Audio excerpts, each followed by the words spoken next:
everybody, happy Monday. This is Overpass Live. I'm Eric, I make apps. This is the weekly live stream where we just hang out. We just hang out and talk about apps and technology and stuff like that. So, to me, busy week. I mean, well, it's always a busy week. And, you know, when you're busy, you're busy. Busy's not necessarily a good thing. What was I reading this week? I was reading the 80-20 rule, whatever the Koch one. I found it in a charity shop.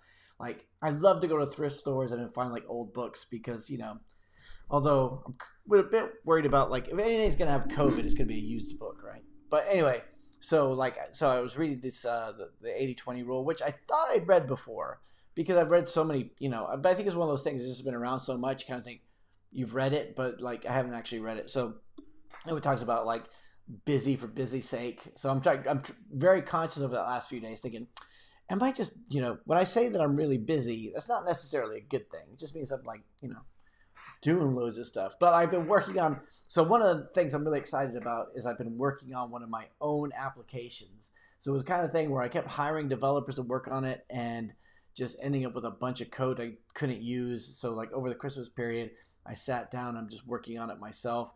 Like whenever I get a bit of time, and I was going the whole Flutter route on it. Where I want to do Flutter. It's basically a SaaS application for businesses. So with a mobile app and a back-end website. So I thought, this one I want to do just one code base. I'm going to use Flutter. So Flutter application with Flutter web. Perfect, right? And then we just kept running into problems with like all kinds of stuff. In the end, just because I just wanted to get it done, I did it in Xamarin, but of course Xamarin is not really web-based, so using Blazor, so we can reuse some of those objects between the different, you know, app and the thing. Anyway, one of these days I might show it to you guys, but I'm also kind of one of those, you know, maybe you know, eventually I probably will, but I'm really, really enjoying it. Like, for those of you guys who do software, I guess we all do software development, right? We're all like, you know, is anybody, okay, who out there is not a software developer who's watching? Put it in the comments. So, I mean, it's fun what we do when you get something working, and especially like when you're starting your own project, a greenfield one from scratch, where you're like, you know, you finally get a chance to start something where you're not just patching something up. It's like you look for the elegant solution, which is like, you know, oh, this would be so cool. And then you start running short of time. You're like, nope, nasty if statement. Nope, just going to do whatever and just, you know, start hacking away at it. But like before you get to that hacking away at stage, an elegant solution. So it's using, I'll tell you about it at some other point. If you guys are interested in it, I'm using Firebase as the back end and Xamarin as the front end, which I should be using Azure and Flutter because of Flutter and Firebase makes more sense. You know, there's a lot more components, a lot more documentation on those two together because it's Google and the other one is Microsoft. So if I was using Xamarin, I should be using Azure because it's Microsoft and Microsoft, but I'm just doing whatever. But anyway, thanks for coming today. Obviously, you know, I'm getting stir crazy from being in this flat all the time, apartment all the time. So let's see who's here. MD is here. Oh, by the way, I'm sitting down too, which I need to remember that my belly's gotten a little bit big over Christmas, so I'm trying to do this. You guys hear me okay? Let's make sure that we can do that. MD, happy Monday. Happy Monday. Google is going to back into Android tablet business again. Why Google cannot make up their mind about tablets. It seemed like they did. You know what? I would like to see them do something different. Like, to me, when the iPad came out, it was kind of cool. Like, I have an iPad. I use my iPad all the time. But it's this weird thing where it's like a big iPhone without the phone on it, right? When it first came out, it was like, why does it need to have all that computing process power? Like, if it was just, like, to me, it would make sense that I would take my phone and it would be a display, like a bigger display with Bluetooth, and then that's basically how that would work. So it would be like Bluetooth display. I could connect to the thing, and then that. So, you know, like, but no, for some reason we got to have just as much computing power in this and a bunch of computer power in this. So basically, we're carrying around all these different computers where it would make sense if we just had the one. I would like to see Google do something like that. I don't want a tablet. I want a touchscreen display that connects to my Android phone. Why wouldn't anybody just do that? But yeah, they've always, you know, I have Android tablets. I have like, and they're all really old and very laggy. But I have the Nexus 10 around here somewhere. it's like one of those things where I used to use it for testing, and now I don't hardly ever use it, and it's around someplace. I try to pass it off to the kids and like, hey, take this tablet. They're like, no, thanks, Dad. Hey, Kevin, how's it going? Thanks for the email earlier this week. Bogdan Sinista, hey, how's it going? Hey, Bogdan. Adrian, happy Monday. Hey, I'm going to get back to you on that email. I'm just going through all that stuff. Let's see. Learn with Arslan says Monday is not happy. Dude, we are going to make it happy. What? You know what? Look, hey, all right. Somebody who says Monday is not happy has never had small children, right? Well, if you've ever had like toddlers, you know that you got that bit like, especially when you're being sexist here, but when you're the dad and you go back into the office, right? You're like, thank God it's Monday. Oh my God, just everything slows down. But yeah, I guess to some people it's happy for me. Matthew made $12 each. Did I miss the beginning of this? So is it? Let's see, Kevin, I can hear you. Cool, thanks. Let's see.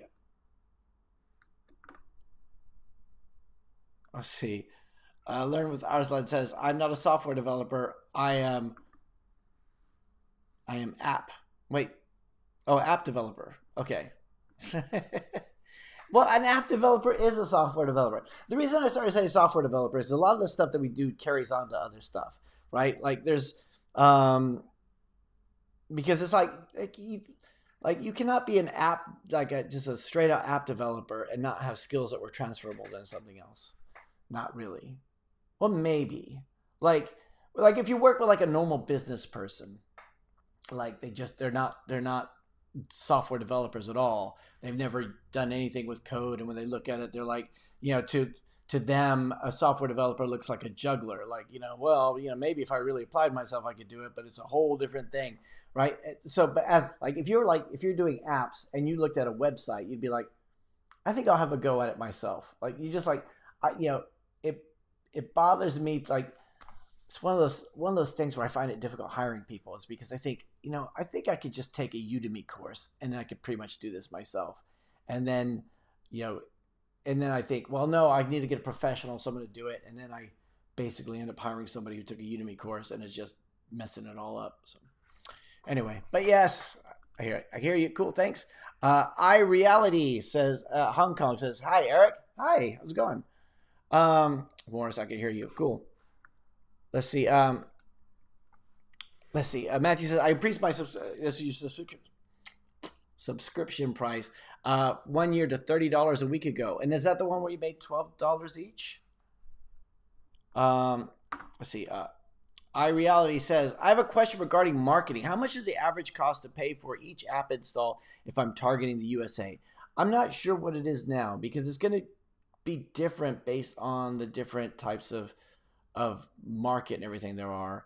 I mean, it could be, like last time I was doing it, I was like not wanting to pay more than $1 or £1 for it. But there were times where I was like, there were some where I was actually getting like $3 or $4 per install. But that was like an app that was like, so that's why I kept raising the price, right? I kept raising 9 or 10. Like, so it's finding that point, right? If you can so we just talked to what Matthew just said about raising his price to $30 for a year subscription. For me, I was always 99 cents or $2.99 or whatever, trying to do something like it's really inexpensive, thinking that would be the deciding factor. Whereas a lot of the times, if you could raise the price of it, like if you sold your app for $10, as a one-off or a subscription or whatever, then you can afford a lot more for the advertisers. But it really depends on what it is. So to be honest with you, I haven't done any advertising on any of my apps recently. So I don't know, what the current market looks like. So has anybody else actually done that? Morris says, is native iOS still a good tool set to be an indie freelancer, or is Flutter plus Firebase better? If you're going to be an indie freelancer, yeah, it's still a good tool set. Why? Because you're gonna have a lot of legacy stuff that people have that they're gonna want to use. You're gonna have loads of code samples and stuff like that. So, what I like about Flutter and Firebase is the cross-platformness of it. Right? That's just I like the fluid design. I like having I like the quick restart. There's certain things that really do bug me, like where you have like whenever you have to go into the dependencies and stuff like that, and start to you know like have dependency collisions within components and stuff like that. That's a pain in the ass, but you do get that on native too. But yeah, no, it definitely is. I mean, and this is one of the things that I find, because I have a lot of people come to me with projects and they say, "Can you fix this for us?" Like, oh, I don't know. It's not like it's not like a car where there's like they're all the same, and you just need to fix something. It's like, no, you have to go in and figure this is something completely custom that was developed by somebody else. You got to go figure out what first of all, what's not working, how should it be working, what's not working. You ask for documentation, and 9 times out of 10 there is no documentation at all. It was iterative development going forward, so you don't really know why anything's done the way it is. And then also, if it's in Objective C, it's like, oh, I'd rather not. This is I have a project recently where I took it on, and it was like basically they brought me a Kotlin project. Kotlin project was really good. It was really well structured and everything, and an Objective C project for the iOS side. And the Objective C project was it was awful. I mean, it was like I always make this analogy. It's like trying to run with your shoes tied together. Like, it was possible to do it, but it was like everything was just hard, right? There was no central structure to it. Everything was kind of done in the different components. Like, you just sort of like, everything it was just difficult. So in the end, I just took it and rewrote it and put it into something like, I put it in a Xamarin, because at the time Xamarin was something that I just thought would be the best choice for it, just in terms of the data binding and everything, and have like the service classes. It also needed like a really quick, it communicates with the device, so like had like a fast packet transfer that it had to do. But yeah, no, definitely, it's definitely good to do. But if you're talking about like I think you should go with what technology the best. And if you're thinking about which one to start, what I would do is go look at the job board. So let's do that, right? Let's do this really quick, because this is something that I used to do all the time. Now I used to use JobServe, and it might not be the like, now I think Indeed is like the probably, at least in the UK, the big job board. But like, if you were to look at that, let's have a look over here. Let's look at the webcam. So hopefully I didn't leave a mess behind me anywhere. Okay, so we go to, not that one, desktop. Cool. So I used to use a website called JobServe.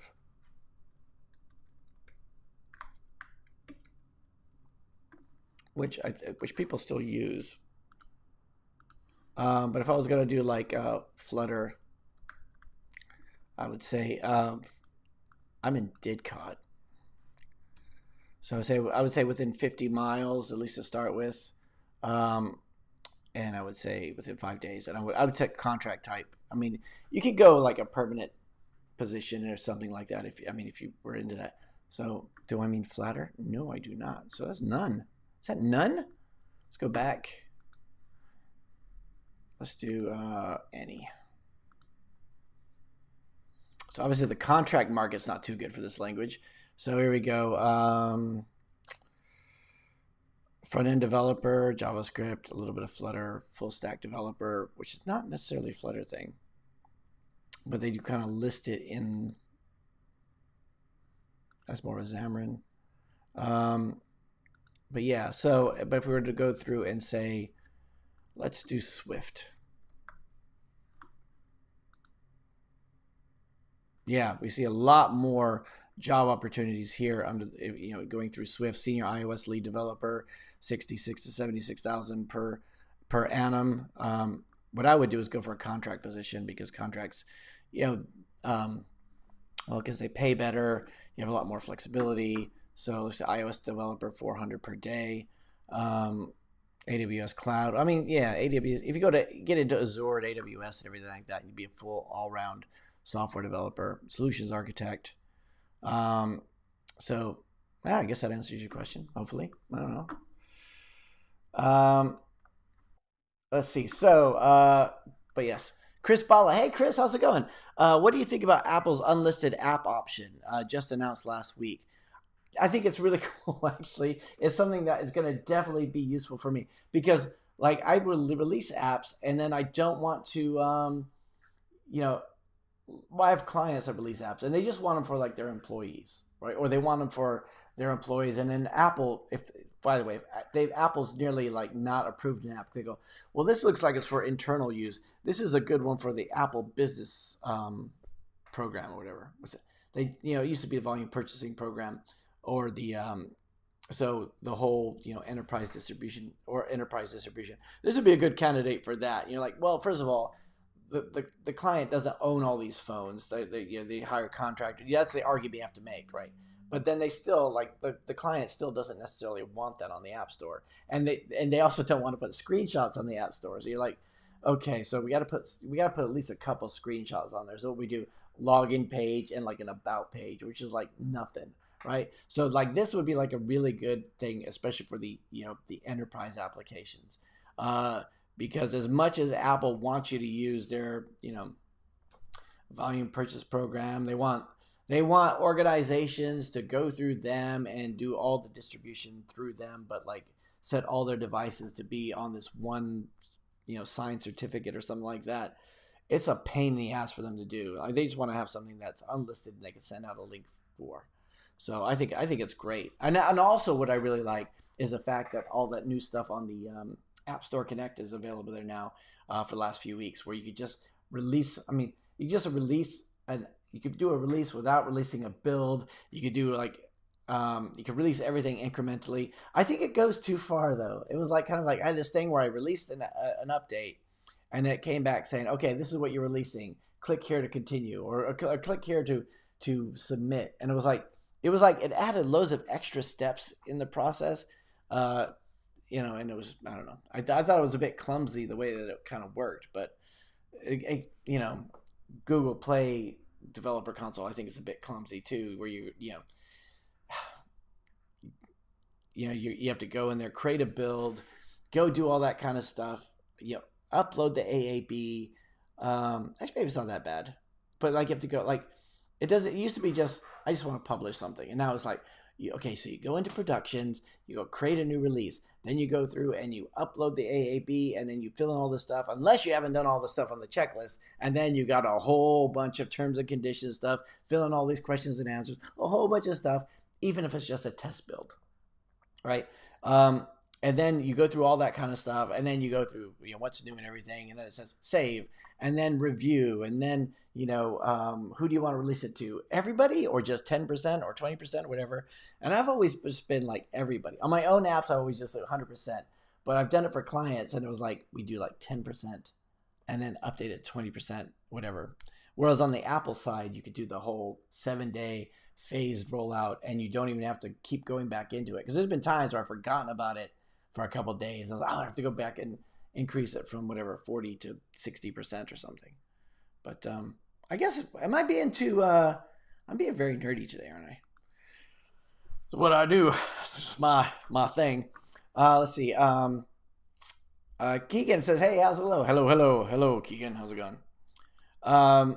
Cord Funk, long time no see. Like it. What are you using as far as technologies these days? Flutter's JS framework, Swift UI, Compose. So I'm using basically. This is one of the things I thought about last year. It was like I'm gonna just center on just a couple technologies, and like I did an app last year in Flutter, which I did enjoy doing, right? And then I'm also been doing a lot of Xamarin stuff. Xamarin's kind of like and they both have their pluses and minuses. Like I love the fact that Flutter is so fluid. It works on web. There's been times where I get into dependency hell with it, just whatever, some library trying to update this and whatever. And you have that full flexibility of just being able to go like on most of these frameworks, you could just go straight into Xcode and make changes. You can go whatever, except for Xamarin, like using Visual Studio. No, you can't do all that kind of stuff. You have to like use their IDE. You can update the manifest in the P list, but you can't just go in and start tweaking things in Xcode and have them work.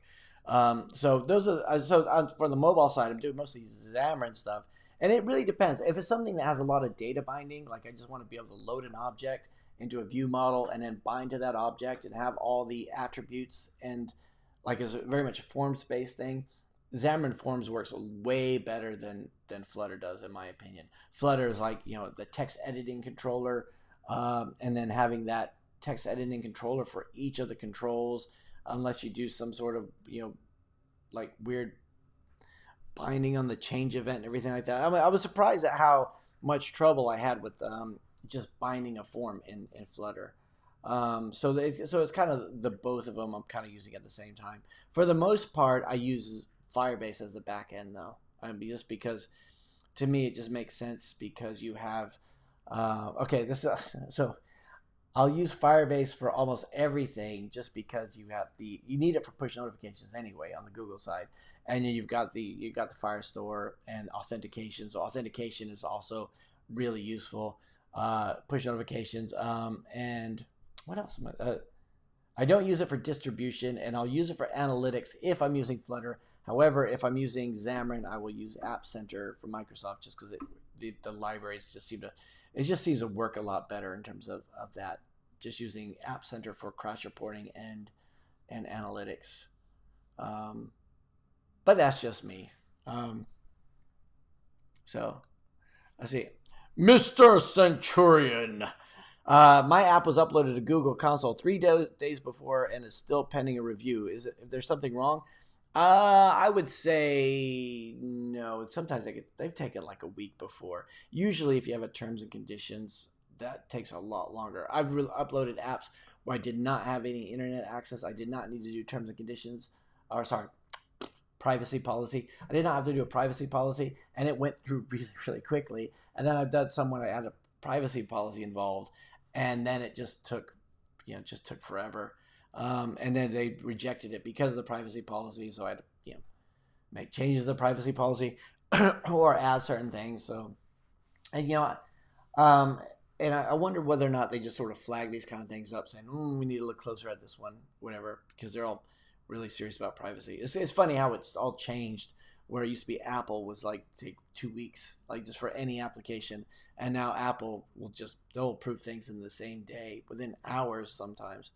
And Google could take forever, but that's a normal thing. However, after 3 days, I wouldn't be surprised if it came back with something that you just had to make a small tweak to, but you won't know that until they actually do it. Let's see. It sold 3 subs on iOS. Fantastic. That's really cool. I think I skipped my first comment. Okay.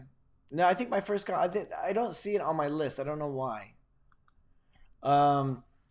Alvaro, hey Alvaro, how's it going? Hi Eric, I made applications and upload them to the Play Store, but few people used it. I wonder how to know if the application I make adds value to users, or if the application is useful. The only way to know, so you got the classic problem where you won't know that until you actually get users using it. So if they're not finding it, so what you're saying is few people used it. So are they downloading it? So if they're not downloading it, then it doesn't matter if it's useful or not. For whatever reason, it doesn't look like it's useful to them, or they're not searching for it, or they just can't find it. So you got the 3 problems. You got A, B, and C. A, they don't even know it exists, right? They're searching for, either they're not searching for what's relevant, or they're searching for it, it's not coming up in search results, right? So that's problem number 1. They don't even know that it exists. If you had a restaurant on the other side of town and I didn't know it existed, it might as well not even exist, right? So you got to think, how do you get that in front of people? Number 2, I walk over to the restaurant. They know that it exists. They looked at it, but it wasn't quite what they didn't see the point in it, right? They're thinking, well, this is not really the thing I did. So, again, I found the restaurant, I see it, but I'm like, dude, I'm not really that, do I really, care about whatever that restaurant has in it? Like, no, not really. Just walk straight past it. And number 3 is they've used the application and they hate it. Most of the time when people talk about their apps and they're like ready to give up on it, they've never even gotten to that stage yet. They've never got people through the front door, which is why we make such a big deal about App Store optimization and getting people in, right? How are people going to find it? If they're not searching for it, and if it's something they need, but they don't know they need it, you need to start looking at advertising or some other way to get that in front of them, because there's, you just need to put it in front of them. And there's been many times, you've probably done this yourself, where you're looking at scrolling through Instagram or Facebook, and there's an ad for an app that you're thinking, oh, that sounds like it would be interesting. That sounds like something I would use. So like the last few apps that I've gotten subscriptions on, that's kind of how I found them. It wasn't like I was thinking, I'll go search this thing, right? And this, like a lot of what we've done in terms of app development has been, thinking about people are searching for this. When they search for it, I want mine to come up first, because then that's what it is. But you also have this interruption marketing thing where your people are actually, you're actually putting it in front of them and they don't even know they need it. And then they see what you have, and the competition doesn't even matter, because they're not searching through what's the best option or what's the cheapest or what's the whatever. They're looking for, oh, here's somebody who has what I have, right? It's like, it's that, the way that works. Some people might say, oh, now I know I need that, I'll go do some research on it. But a lot of times they won't. So, So when you talk about it, you have to, first of all, are they finding it? Second, are they looking at your Play Store page and just moving on? And you could look at that through the it used to be called the user acquisition report, but now it's called something else, right? You could actually go through and see, like, is it showing up in search? And if it is showing up in search, then are they downloading it? What's your conversion rate in terms of downloads? If they're not downloading it, then you got to look at your screenshots, your description, all that. If they're not finding it, you got to look at your title, your keywords, what kind of keywords you're targeting in order for them to find it. If they are downloading it, not making any purchases, or they're downloading it and uninstalling it right away, then only then do you have to look at the functionality of the application itself. Sometimes I think I talk too fast. Do you think I talk too fast? Does my butt look big in this outfit? Let's see. Patrick. Hey, Patrick, how's it going? The only thing that bugs me about Flutter is the banana code. It's so hard to tell what's in the Flutter UI code. The HTML, XML, and React JSX is much easier to follow. Yeah, I know. I do get that some way. And I know that. But I also like the fact how extensible it is. Like, everything is a widget and a container, so you can just go so many levels deep and everything like that. But yeah, I have gotten to the point where I've kind of lost the plot. And thank God for foldable code windows in IDEs, where you just go, I'm going to collapse this whole section and just get this out of my way, right? Remember the days before we had those? And also, automatic formatting, right? Just being able to, like, for me on WebStorms, it's Command Option L, and it just reformats the code, all right, which is something I do all the time because I could get a bit sloppy. I know that I could get a bit sloppy, and I know I work with developers in the past where they're like, just meticulous, like indent, next, indent, like, and now it's just like Control L, formats it. Oh, so nice. And then, and collapsible code and everything like that. But yeah, I totally get what you're saying. Let's see. Matthew says 1 month was $199. Now it's $399. Cool. No results yet. That's it. You're trying new things. Like, if it's, if you raise the price, and if you raise the price, you should have fewer people actually making the purchase, but you might still make more money. Or you might not get fewer. Maybe people are like, yeah, whatever, that's fair, right? Just because you raise the price doesn't mean you're going to make more money. Sometimes you make less because people don't think it's worth it. So then you lower the price. And if it's, but you want that sweet spot in between, I raise it, too high, back down, whatever, too low, but whatever. So you find that right marketplace. Where are people willing to pay because if you have fewer purchases, if you have fewer, like, as I used to think, the whole Walmart model, like, I'll sell it cheap and I'll have loads of customers, right? And really what you have is loads of hassle, loads of support, loads of, like, problems. No results yet, but I'm hopeful. Cool. MD says, for jobs, try LinkedIn Jobs. Try looking at LinkedIn Jobs. Yeah, I've never looked at LinkedIn Jobs. I do use LinkedIn. My LinkedIn profile is pretty.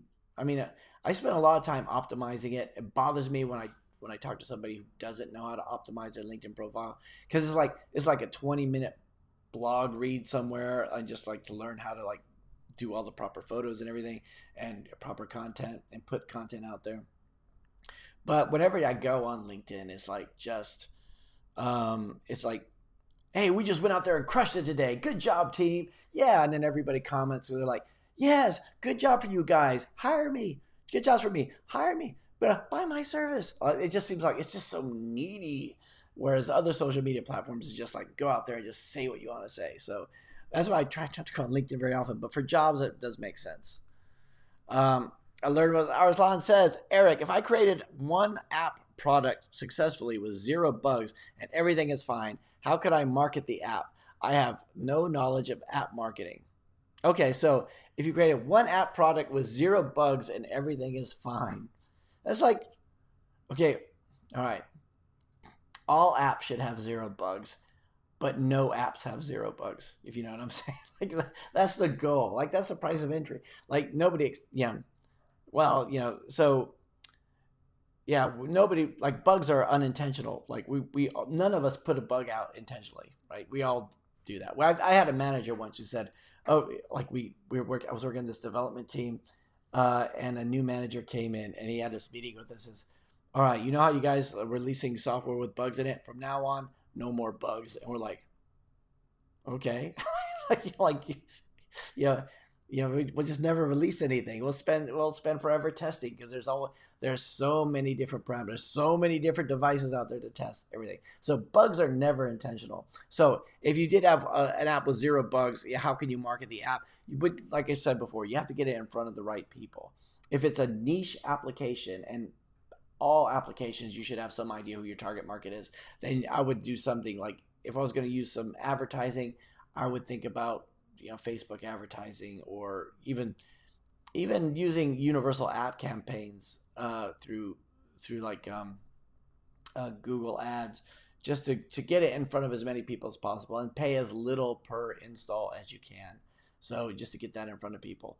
Otherwise, I mean, do search optimization if you can. Search optimization, the more crowded the app stores are getting and the more the algorithm is evolving, it's becoming, there's so many more different variables in play than there was like 10 years ago, or whatever, 8 years ago when I started. Before that was like, you were thinking a lot about the keywords and everything you use. And we still talk about keywords because they're still important, right? But it's a lot harder to just go in there. You're not going to like if you had something that was, if you have an app out there with 1 million users and thousands of reviews, you're not going to be able to topple them with a few keywords. It's just not going to happen. So you think, how do you get in front of people? How do you introduce, what is that application lacking that people are looking for, and how can you get that stuff in front of them and stuff like that? So, it's a big question, and there's lots of ways to answer it. And just because, and the problem with marketing apps is not because it has bugs in it. That's like just 2 totally different things. It's like, and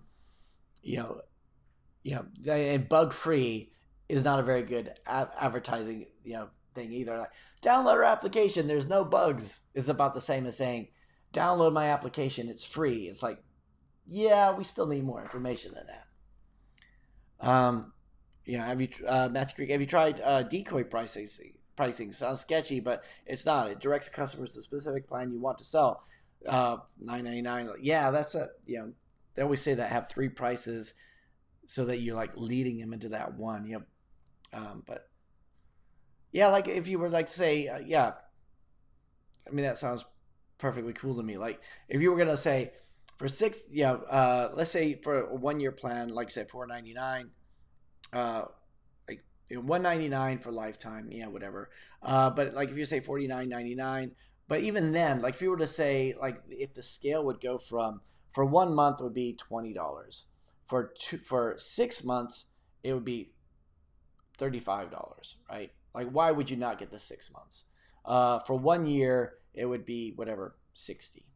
So it's like having that, you try to, the bargain for a longer purchase price. Like ideally, you'd want them to like every month at the $20, but even then, like you're thinking, well, they want to try it out. Maybe they'll do that and then they'll upgrade to the next one. So it's like, we do this all the time. Like when I'm at the movies and I'm like, I want to get like that ridiculous price soda and popcorn, and like it's for $1 more, you can get like a huge one. You're like, well, it's only $1 more. Like, so let's see. John Reed. Hey, John, how's it going? In terms of app design marketing, would you show a standard price on a website or wait until you have a full spec?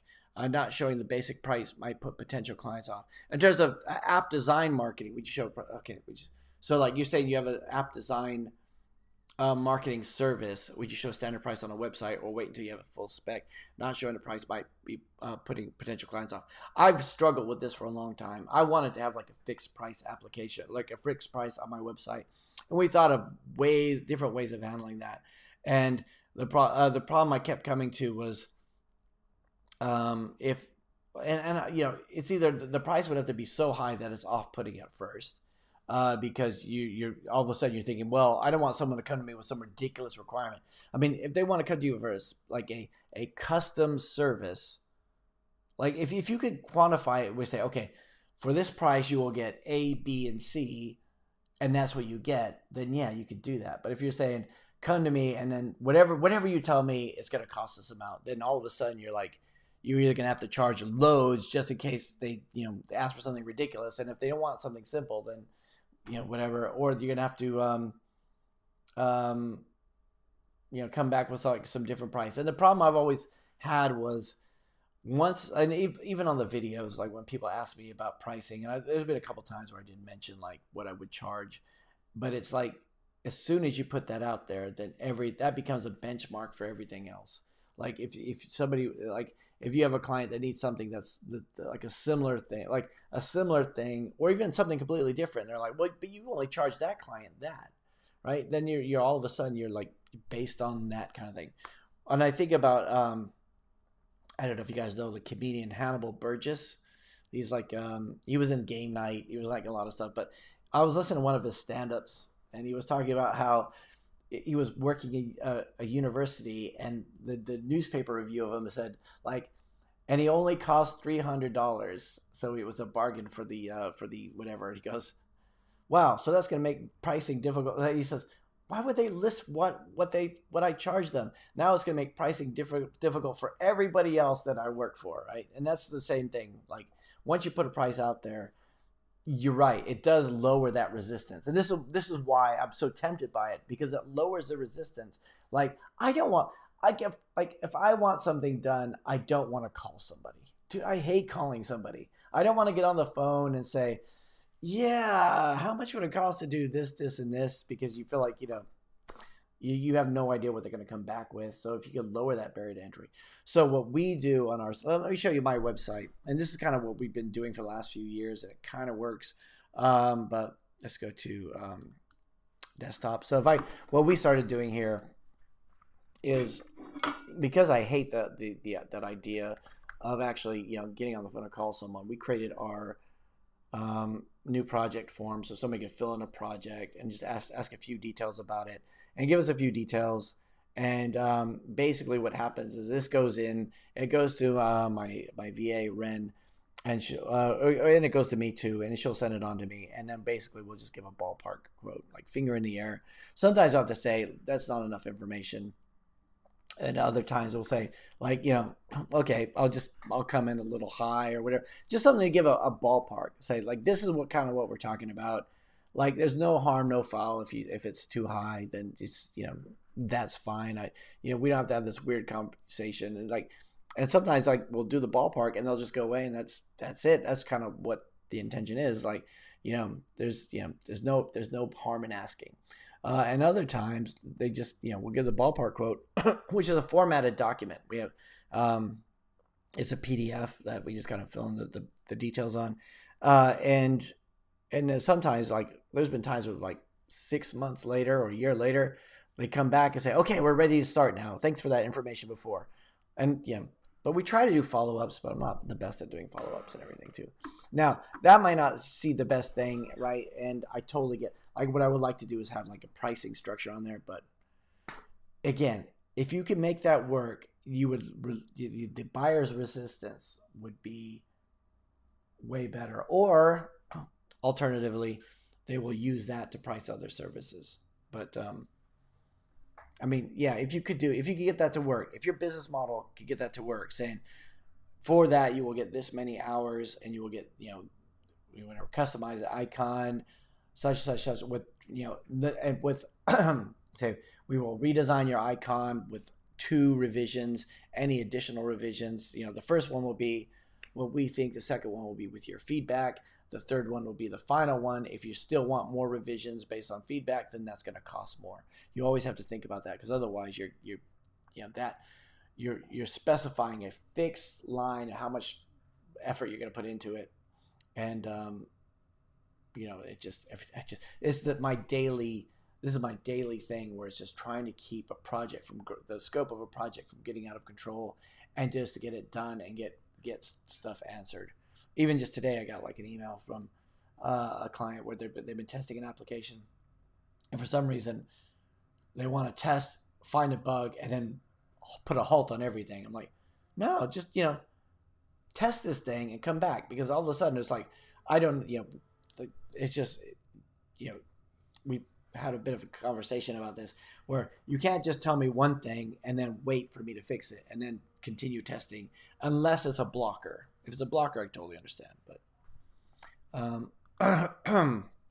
well, my voice is going tonight. Morris says, a lot of people I know who work for big companies are using Blazor since it's from Microsoft.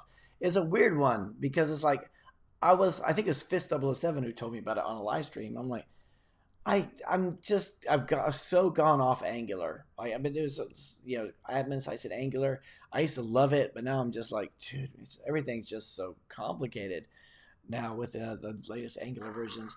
And with Blazor, just having everything work. Now, the downside is, like, if I want to do anything, like with Firebase, I'd write my own JavaScript custom bridge. So, like, I've got the JavaScript custom bridge, but because I could use like generics and stuff like that, it wasn't that hard to do. But so I could pretty much do everything through the JavaScript bridge. And then at least, so basically acquiring the data and saving the data, and authentication, everything is done in the JavaScript libraries that I've written, and once you get everything in, then I can just use link and everything else to just show the data however I want to do it, manipulate the data, and then save it back through the JavaScript bridge.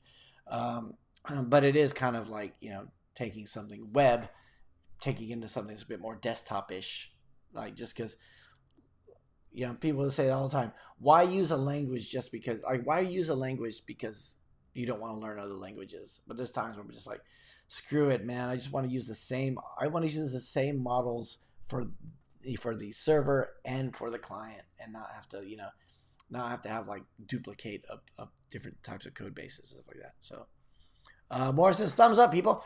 Yeah, thumbs up, people. And everyone, thanks for the thumbs up for those guys who have actually done that. Let's see. Case study show decoy increases conversions. Yeah, definitely. Sorry, question. Are you on Eric's Discord? Yeah, check Eric's Discord. Check my Discord. Check the Discord. Cardfunk's like, sections and code folds is the devil's work. I want to see the mess. Have you ever done that? I've done it where I folded the code, and then I spent ages looking for it. I mean, I should have done a search, but I'm just like, where the hell is it? I know there was something, and then I just need to increase my font size probably. If not, it will never be cleaned up. Yeah, but I think it's the automatic formatting, and I really do appreciate that. Yes, on it, like Discord. Okay, cool.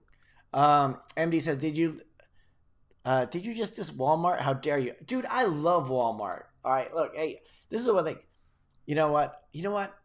When people say, the thing about Walmart is they go into like a city and then they they destroy all small business. I'm like, yeah, but there's nothing like going shopping at 10 o'clock at night. I remember, you guys know Walmart, right? I remember thinking, I used to live in Missouri, like right before. So I grew up in San Diego, but like right before moving to England, I lived in Missouri, and like the only thing was Walmart, like in Higginsville, Missouri. Not Higginsville, it was Warrensburg, Missouri. So it was like the only thing that was open all the time was Walmart. And like you try to go like True Value Hardware or something, and they're like mom and pop places. They just close early. They don't care. we can order that part for you. You're like, nah, I'll just go down to Walmart. And it was like, definitely like, capitalism, like we talk about capitalism running out of control and everything. It's partly my fault too. Let's see. Keegan says, do you still create games? Most of the time, if I do, it's like quiz based. So like I don't do a whole lot of sprite work or anything like that, or game loops. I haven't really got into Unity development, and ever since Corona SDK became Solar 2D, I've kind of like not really gone into that, just for fear that it's gonna disappear. It's and also even when I was doing games, like they were never like gamer games. Like I was never into I never did anything with tile sets or like lots of different levels. For me, it was like a lot of just the routine, educational type stuff. But like a lot of people who do watch this channel, probably on the live stream now, do create games. Morris says, is there a tool that generates Swift and Flutter code from an application template?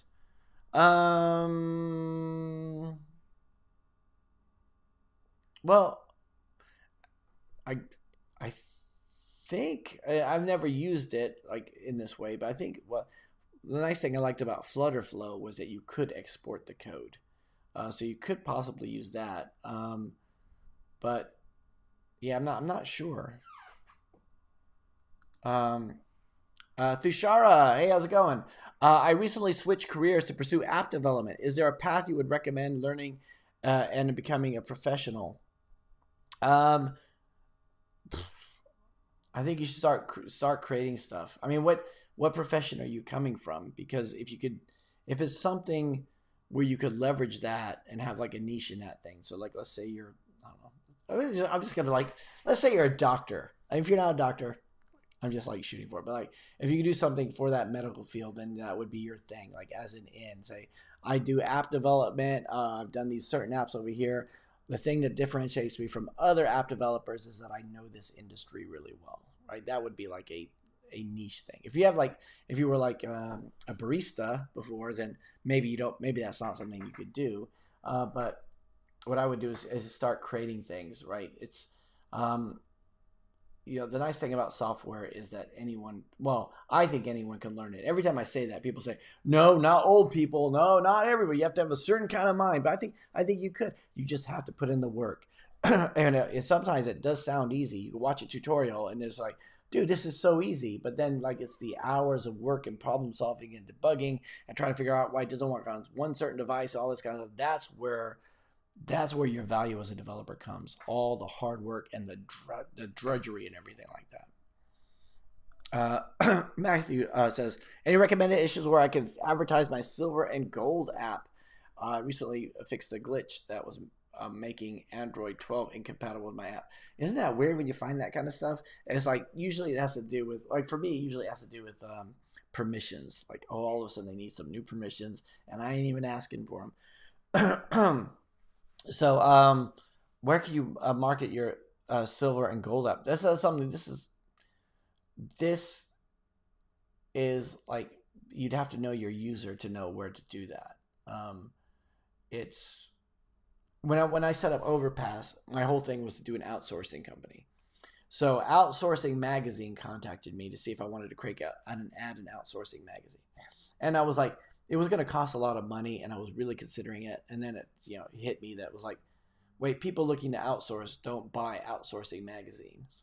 People in the outsourcing field buy outsourcing magazines. Like my whole way of looking at things were different that way. So you think about not necessarily where would silver and gold people look, but like where would the people, like what would the people who would use your app, where would they normally go?